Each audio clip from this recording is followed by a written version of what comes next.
Rational exponents. This is lesson 6-4 in Algebra 2 with Miss McLemore's class. And we are going to be learning today, our objective is that students will understand that radicals can be written as rational exponents. I should underline those important words. Radicals, rational exponents. And be able to convert from one form to another and apply our exponent properties to simplify. And this gives us the ability to actually simplify some radical expressions that we weren't able to before. At this point, I would like to remind you that you should be taking some Cornell Notes on this particular lesson. You should also make sure that you are make sure that your notes include some of the examples. That's really probably the bulk of your notes should be on the examples. So let's talk about rational exponents. The main concept is that our radical of the nth root of a to the m can be written as a to the m over n. So real quickly, I want you just looking at this part right here, these from here to here. And I tried to color code it so you could see how it works. My base stays the same. The root becomes the denominator. If my base is to a power, it becomes the numerator. And of course, if it's a power of 1, then there would be a 1 in the numerator. Say it again. The nth root of a to the m becomes a to the m over n. Okay? Make sure you have written that down, because that's going to be the most important part that you have. Okay? All right, let's see how this works with some numbers. So, if I have the square root of 6, square root of 6 is to the first power. That means, and there's a 2 here, that means I have 6 to the 1/2. See, the 1 goes there, the 2 comes here. Let's look at what happens if I have something with a variable in it. I have the cube root of the quantity 7x squared. Ooh, I think I missed a thing here, because if I look at this, it looks like just the x is going to the 2/3, but I need the parentheses in here because I'm taking the whole thing to the 2/3. Once again, here's my power, that's in my numerator, my root denominator. Okay? So let's do some practice on converting before we go any further. Make sure that we understand this. So here are some practice conversion problems. Let me make sure they're all in the camera. There we go. Wouldn't be a bad idea for you to pause it and see if you could figure out some of these right now, but I'm going to go ahead and do some conversions for us. So the first one, here we have our base is y, so this equals y. My power becomes my numerator to the 6, and my root becomes the denominator. Now, interesting enough, this works like any other fraction you have ever worked with, and that means I can simplify. So I have 6 over 4. That equals y to the 3 over 2, because I can divide both of those by 2. Okay? Let's look at this one. We have the 5th root of z all to the 4th. So let's see. There's a 1 kind of implied here. So I'm going to say that is z to the 1/5 all to the 4th. But remember, we have an exponent property that says that if I'm taking a power to a power, I can multiply the powers. Well, now I can use my exponent properties on the fractions too. So I take 1/5 times 4, and I end up with 4/5. So I end up with z to the 4/5. Pretty cool, huh? So let's go the other way. Let's go from converting a root to a rational exponent. Now we're going from a rational exponent and trying to find the root and finding the radical.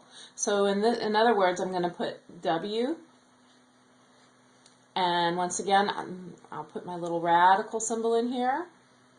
And since the numerator becomes the power of the base and the denominator becomes the root.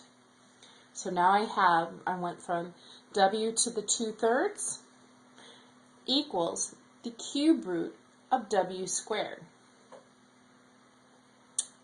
Ooh, now I have a decimal. Well, a decimal is just another way to write a fraction. So this is k to the 2/10, so I'm going to write it as k, and I'm going to put it in the fraction form.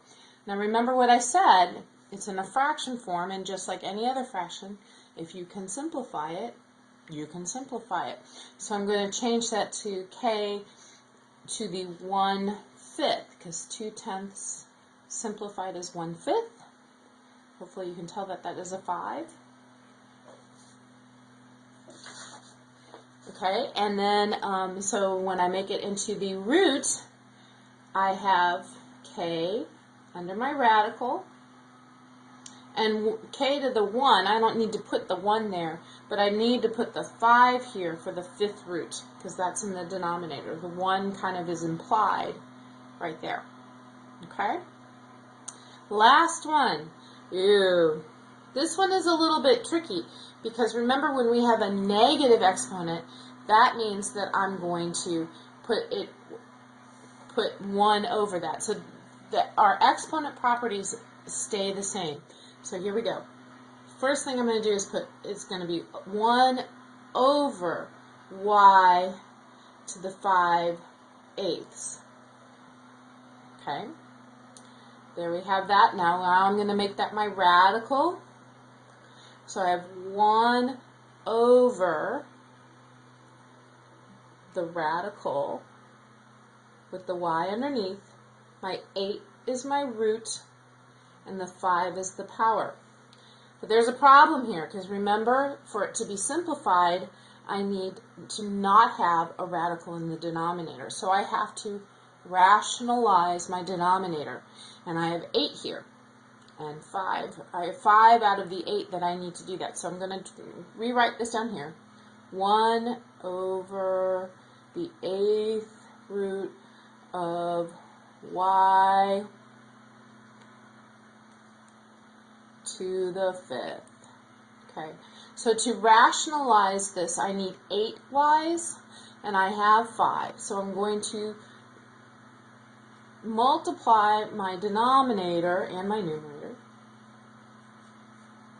by y, the 8th root of y to the 3rd. 8th root y to the 3rd. Okay? And so now I can add these together, and I get the 8th root of y to the 8th, which is just y. Why not? Well, and then I get up here, and I just multiply this through, and that just is what it is. So I've got the y to the 3rd, the 8th root of y to the 3rd. So that is my simplified version of y to the 5/8. Okay? And in my radical form. So I changed it to radical form. Alright, so as you can see, when I am using my wonderful rational exponents, that I can use all my exponent properties work with rational exponents. We did a couple then. I just want to remind you, just take a minute. This is from a few videos ago. This was our list of radical exponents. Anything to the 0 power is 1.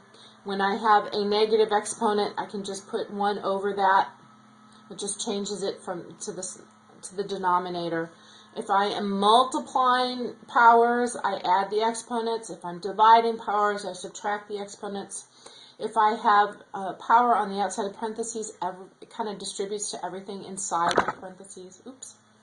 If same thing with a fraction like this, if it's outside of parentheses, that exponent applies to everything in the parentheses. And the last one, that if I have a power raised to a power, then I multiply the exponents. You know those. Most of you are very good at those, so I'm not worried about it, but I just wanted to remind you, and if you don't have that down somewhere, this would be a good time to pause and just get those jotted down somewhere. Okay, going back to this. So all of our exponent properties work with rational exponents. So if you have the same base, and this is kind of something to help you, because remember, the one thing that you need to know, coming back to this real quickly, is notice these are the same base. It only works if they have the same base. These don't, but most of our properties that we're using require us to have the same base. That means that if you have the same base, it's often much easier to do it with rational exponents. So let's try that here. We have the fourth root of x to the third over the eighth root of x squared. Now, I'm hoping that you recognize that I can't just put this under one big radical like we've done in the past with when we simplified radicals, because they have different indexes here, or different roots. So what I can do, though, is change them into rational exponents and see if we can do anything there. So if I do that, this becomes, remember, we have our base stays the same as x, and they do have the same base. And my power becomes my numerator, my root becomes my denominator. So I have 8 to the 3/4 over, or x to the 3/4, I'm sorry, over x to the 2/8. Hopefully you recognize that you can simplify 2/8. So that becomes x to the 3/4, that stays the same, over x to the 1/4. Now, it was very fortunate that we could do that, because now that we're dividing, we can subtract the exponents. And when we subtract fractions, we have to have the same denominator, and because we were able to simplify that, we now have the same denominators. We have x to the 3/4 over x to the 1/4, which means I can subtract 3/4 minus 1/4 is x to the 2/4. Once again, what can I do with 2/4? I can simplify that, and that becomes x to the 1/2. X to the 1/2. So I went from all of this to something that I could not simplify with the processes that we had before, to just x to the 1/2. And if I wanted to make that back into a radical at the end, I can do that. X to the 1/2 is simply the square root of x. 2 is my root, 1 is my power. Cool, huh? So let's look at a few more examples